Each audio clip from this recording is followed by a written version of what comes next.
नमस्कार दोस्तों, let's learn channel में आपका स्वागत है। मैं BS भागवत। दोस्तों, आज हम डिस्कस करने वाले हैं क्लास 10th हिंदी का जो तीसरा चैप्टर है, भारत से हम क्या सीखे। मैक्स मुलर साहब के द्वारा लिखा गया है, जो कि एक भाषण है। उसका ऑब्जेक्टिव क्वेश्चन डिस्कस करेंगे हम।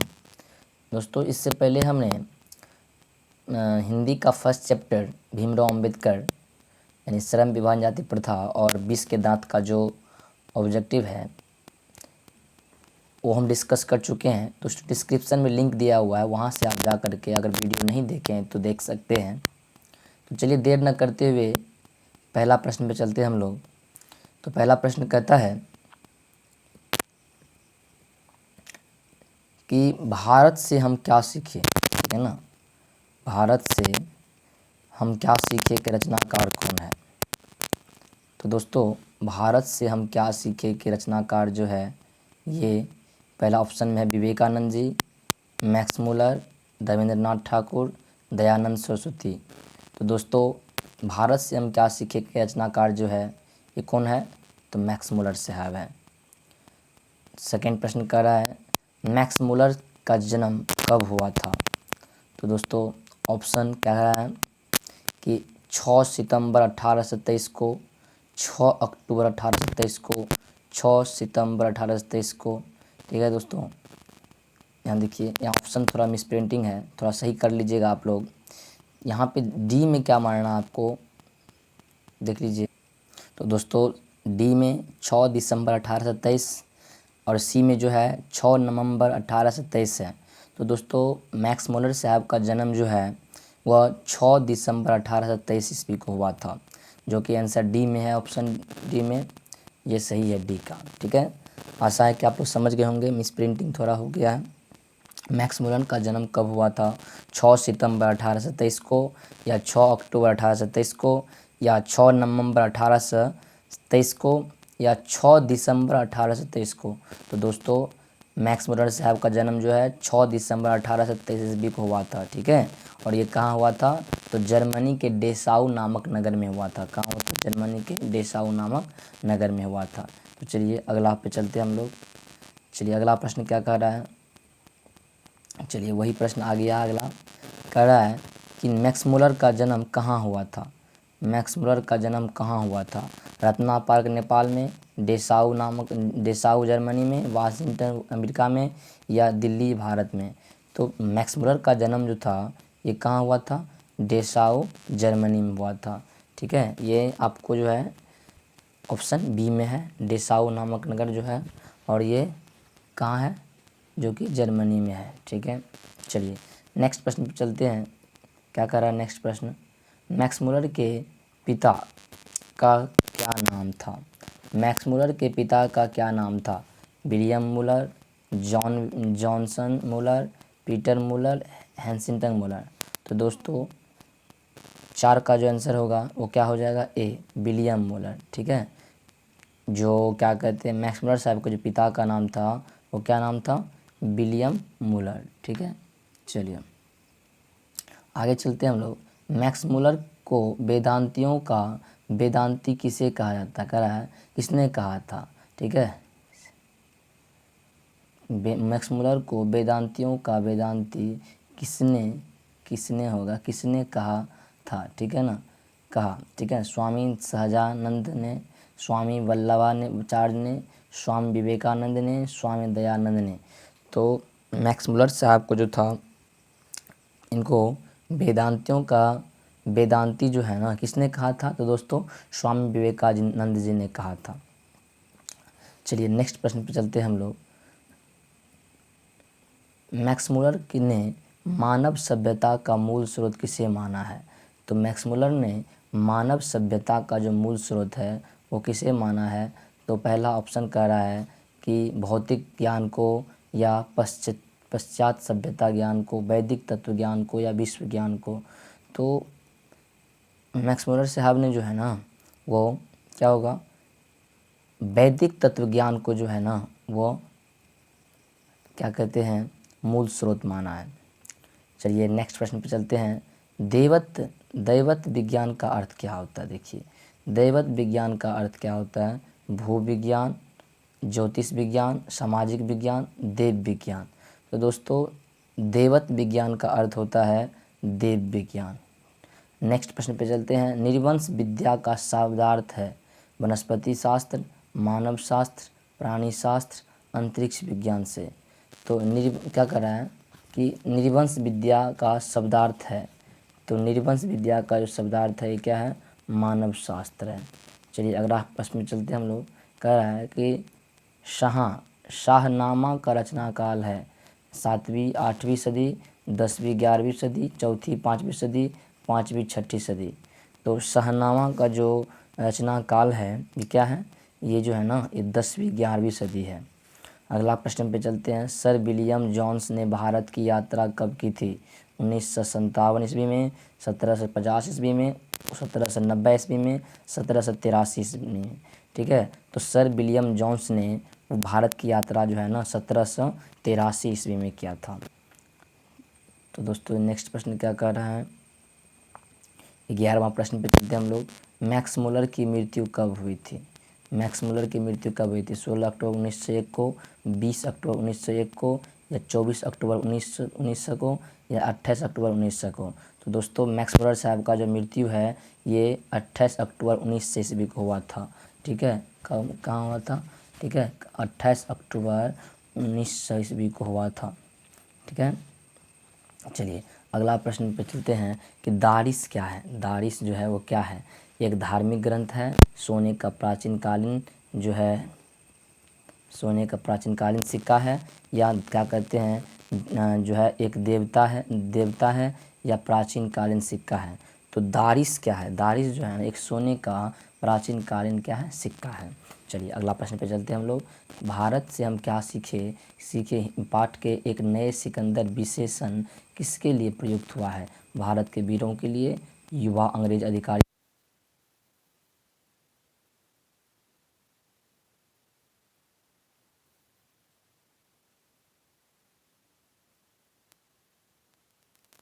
एक नए सिकंदर विशेषण के लिए जो है ये प्रयुक्त हुआ है।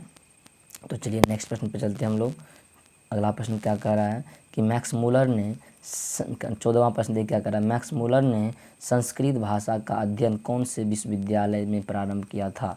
लिपिंजिंग विश्वविद्यालय, या कैम्ब्रिज विश्वविद्यालय, या लंदन विश्वविद्यालय, या क्या कहते हैं ऑक्सफोर्ड विश्वविद्यालय। तो दोस्तों मैक्स मुलर ने जो है ना संस्कृत का अध्ययन कहाँ से शुरू किया था?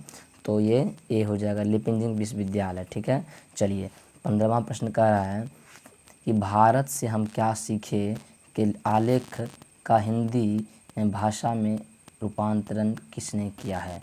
तो भारत से हम क्या सीखे का जो है हिंदी रूपांतरण किसने किया है दोस्तों? तो मैक्स मुलर ने, डॉक्टर भवानी शंकर त्रिवेदी ने, या रामविलास शर्मा ने, या महात्मा गांधी ने। तो भारत से हम क्या सीखे का हिंदी रूपांतरण है ना वो डॉक्टर भवानी शंकर त्रिवेदी जी ने किया है। तो चलिए नेक्स्ट प्रश्न पे चलते हैं। नेक्स्ट प्रश्न क्या कर रहा है कि मैक्स मुलर ने सर्वविध और प्राकृतिक सौंदर्य से परिपूर्ण कौन से देश को माना है? जापान को, श्रीलंका को, भारत को, या कनाडा को। तो मैक्स मुलर ने जो है ना सर्वविध और क्या कहते हैं प्राकृतिक सौंदर्य से परिपूर्ण देश जो है वो भारत को माना है। किसको माना है दोस्तों? भारत को माना है। चलिए नेक्स्ट प्रश्न पे चलते हैं। कह रहा है कि दारिस नामक सोने के सिक्के से भरा घड़ा किसे मिला था? 17वां प्रश्न कर रहा है। तो इसका जो आंसर क्या होगा? ऑप्शन में क्या कह रहा है? हेकल को मिला था, या हेकर्स को मिला था, वारेन हैंसिंगटन को मिला था, विलियम जॉनसन को मिला था। तो दोस्तों ये जो है ना ये सिक्का से भरा घड़ा किसको मिला था? तो ये वारेन हैंसिंगटन को मिला था। ठीक है ना। किसके अध्ययन क्षेत्र में भारत के कारण नवजीवन का संचार हो चुका था? विधि शास्त्र, नीति कथा, या भाषा ज्ञान, या देवत विज्ञान। तो किसके कह रहा है कि किसके अध्ययन क्षेत्र में भारत के कारण नवजीवन का संचार हो चुका था? तो इसका जो आंसर होगा नीति कथा। क्या हो जाएगा? नीति कथा के अध्ययन क्षेत्र में भारत का जो है नवजीवन संचार हो चुका था। चलिए नेक्स्ट प्रश्न पे चलते हैं हम लोग। चलिए कह रहा है कि पुरानी स्लावोनिक भाषा में चूहे को क्या कहते हैं? मूसा, मूस, या माइस। तो पुरानी स्लावोनिक जो है ना ये भाषा में जो चूहे को कहा जाता है, ये क्या कहा जाता है, माइस कहा जाता है। क्या कहा जाता है दोस्तों, माइस। डी आंसर हो जाएगा, क्या हो जाएगा, डी। चलिए अगला प्रश्न पे चलते हैं। कह रहा है कि मैक्स मुलर ने हितोपदेश का अनुवाद कौन सी भाषा में करवाया है, अंग्रेजी में, उर्दू में और जर्मनी में, फ्रेंच में। तो मैक्स मुलर ने जो है ना, ये हितोपदेश का जो अनुवाद है ये किस भाषा में करवाया है, तो सी हो जाएगा, जर्मनी भाषा में करवाया है। प्राच्य का अर्थ होता है पश्चात या पूर्वी या बाद में या आधुनिक। क्या, तो क्या हो जाएगा, प्राच्य का अर्थ होता है दोस्तों, क्या होता है बताइए, कमेंट कीजिए आप लोग। तो प्राच्य का अर्थ होता है पूर्वी, क्या होता है, पूर्वी। तो दोस्तों आशा है कि आप लोग समझ रहे होंगे। अगर दोस्तों हमारे द्वारा समझाया हुआ आपको अच्छा लगता है तो प्लीज़ दोस्तों चैनल को लाइक कीजिए, शेयर कीजिए और सब्सक्राइब कीजिए। दोस्तों आप लोग वीडियो तो देख लेते हैं लेकिन सब्सक्राइब नहीं करते, लाइक नहीं करते हैं। बस आप एक लाइक कर देने से आप मतलब हमें मोटिवेशन मिलता है दोस्तों, और हम लोग जो है लगता है कि वीडियो बहुत अच्छा बना है और आगे बढ़ाने का हमें मोटिवेशन मिलता है। इसीलिए प्लीज़ दोस्तों वीडियो को लाइक कर दीजिए, पहली ही फुर्सत में लाइक कर दीजिए, क्योंकि आप लोग जो है ना वीडियो देखने के बाद जो है आप लोग भूल जाते हैं, इसीलिए अभी लाइक कर दीजिए दोस्तों। पहला क्वेश्चन 22वां क्वेश्चन कर रहा है कि मानव मस्तिष्क की उत्कृष्टतम उपलब्धियों का सर्वप्रथम साक्षात्कार किस देश ने किया, रूस ने, जापान ने, भारत ने या अमेरिका ने। मानव मस्तिष्क का जो है ये उत्कृष्ट उपलब्धियों का सर्वप्रथम साक्षात्कार किस देश ने किया था दोस्तों, ये आपको भारत ने किया। ठीक है। कौन सा देश है जहां विश्व का कोई भी व्यक्ति अपने आप को अत्यंत प्राचीन और सुदूर भविष्य के बीच खड़ा पाता, अमेरिका या जर्मनी या रूस या भारत। दोस्तों ये भारत है, कौन है, भारत। भारत ही एक ऐसा देश है जहां पे लोग जो है ना अपने आप को बहुत ही भाग्यशाली और बहुत ही शांतिपूर्वक समझता है। ठीक है। 5वां प्रश्न कर रहा है कि भाषा विज्ञान के द्वारा भाषा के संदर्भ में अब तक जो निष्कर्ष निकाला गया है उनमें से कौन सा भाषा सबसे आम है, अंग्रेजी, ग्रीक या संस्कृत या लैटिन, क्या कहते हैं, लाइटिंग। तो भाषा विज्ञान के द्वारा जो है ना भाषा के संदर्भ में वो कौन जो निष्कर्ष निकाला गया है उनमें से कौन सबसे आम है, तो क्या हो जाएगा दोस्तों, कौन आम है, तो ये है सी, संस्कृत भाषा जो है ना सबसे उसमें आम है। निर्वंश विद्या का शब्दार्थ है, निर्वंश विद्या का जो शब्दार्थ है ये क्या है, काव्य शास्त्र है या व्याकरण शास्त्र है या प्राणी शास्त्र है या मानव शास्त्र है। तो निर्वंश विद्या का जो शब्दार्थ है वो क्या हो जाएगा दोस्तों, ये मानव शास्त्र है। नेक्स्ट प्रश्न क्या कह रहा है, कह रहा है कि मैक्स मुलर ने विश्व में की सबसे प्राचीन, मैक्स मुलर ने विश्व की सबसे प्राचीन भाषा कौन सी भाषा को कहा है, ग्रीक को, लैटिन को या संस्कृत को या फारसी को। तो मैक्स मुलर ने जो है ना वो विश्व की सबसे प्राचीन भाषा जो है वो किसको कहा है, संस्कृत को कहा है। किसको कहा है दोस्तों, संस्कृत को। प्लूटो का संबंध किस देश से है, इटली से, स्पेन से या भारत से या यूनान से। तो दोस्तों प्लूटो का संबंध जो है ना वो किससे है, यूनान से है। किससे है, यूनान से। ठीक है। चलिए क्या हो जाएगा इसका आंसर, यूनान, 27 का यूनान। चलिए नेक्स्ट प्रश्न कर रहा है कौन प्राचीन भाषा है, कौन प्राचीनतम भाषा है, हिंदी, मराठी या संस्कृत या उर्दू। तो 28 का आंसर क्या हो जाएगा, सी। ठीक है। तो प्राचीनतम भाषा कौन है, जो है संस्कृत प्राचीनतम भाषा है। मुंडा किस देश का जनजाति है, क्या कहते हैं, मंगोल का या क्या कहते हैं या चीन का या क्या कहते हैं सुल्तान का या भारत का। ठीक है। तो मुंडा जो है ना ये कहाँ का है, तो मुंडा आपको भारत का जनजाति है। चलिए नेक्स्ट प्रश्न पे चलते हैं। संस्कृत का अग्नि शब्द लैटिन में किस रूप में मिलता है, संस्कृत का अग्नि शब्द लैटिन में किस रूप में मिलता है, अग्नि में या इग्निस में या ओरिजिन में या अग्नि में।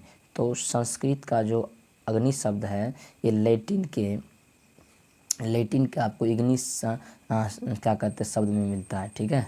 चलिए अगला प्रश्न कह रहा है कि मैक्स मुलर को कौन सी भाषा में बाल्यकाल में ही निपुण होकर के कविता लिखने लगे थे, तो संस्कृत भाषा में या लैटिन में या अंग्रेजी में या अमेरिकन में। तो मैक्स मुलर जो थे ना जब वो बाल्यावस्था में थे तो वो लैटिन भाषा में काफ़ी निपुण हो गए थे और उसी में क्या करते थे वे क्या कहते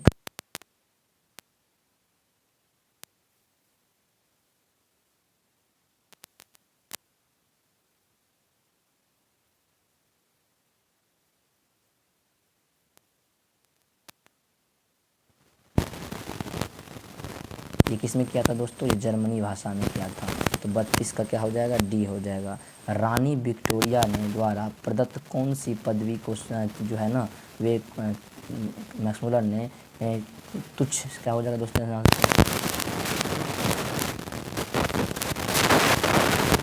ठीक है ना, नाइट की या जनरल सर या किंग को या नाइट की उपाधि को, ठीक है। रानी विक्टोरिया के द्वारा जो उसको पदवी दिया गया था मैक्स मुलर साहब को, तो उसको मैक्स मुलर साहब ने क्या किया था, तुच्छ समझ करके उसे स्वीकार नहीं किया, बोला कि यह भेंट बहुत छोटा है, उसे नहीं लिया। कौन सी उपाधि थी दोस्तों वह, तो वो नाइट की उपाधि थी, ठीक है, लौटा दिया था वो, ठीक है। अगला प्रश्न कर रहा है 34वां कर रहा है कि विश्व क्या कर रहा है कि विश्व में, देखिए विश्व में कौन सा ऐसा देश है जिसे मैक्स मुलर ने सर्वविध और संपदा परिपूर्ण कहा है, अमेरिका, जापान, चीन या भारत। तो भारत ऐसा देश है जिनको क्या कहते हैं, मैक्स मुलर ने सर्वविध संपदा और परिपूर्ण देश कहा है। मैक्स मुलर ने विश्व की सबसे